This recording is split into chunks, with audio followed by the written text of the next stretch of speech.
ছেলে বান্টি যখন বড় হয় তখন বাবা তাদের সবাইকে চাকরি খোঁজার আদেশ দেয়। তখন বাবা তাদেরকে বলে, তোমরা 1 বছর পর আমার কাছে এক সেট নতুন জামা পরে ফিরে আসবে। এরপর তারা 3 ভাই চাকরির খোঁজে একসাথে বাইরে বের হয়ে যায়, কিন্তু তারা 3 রাস্তার মোড়ে গিয়ে একজন আরেকজনকে বিদায় দিয়ে 3জন 3 দিকে চলে যায়। কিন্তু সব থেকে ছোট ছেলে বান্টি একটা জঙ্গলের মধ্যে যাওয়ার পর একটা ব্যাংকে দেখতে পায়। তখন সেই ব্যাংকটা বান্টিকে বলে, তুমি কি আমার জন্য কাজ করবে? তোমার কাজ হলো তুমি প্রতিদিন কাঠ কাটবে এবং আমাকে সঠিক সময়ে বিছানায় নিয়ে ঘুম পাড়াবে।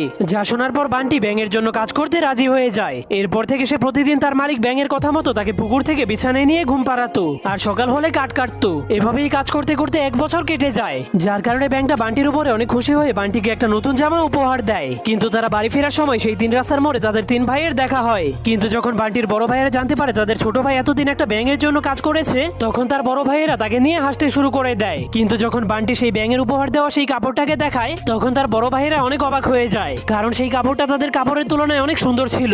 পরের পর্ব দেখতে চাইলে কমেন্টে পার্ট 2 লিখে দিন।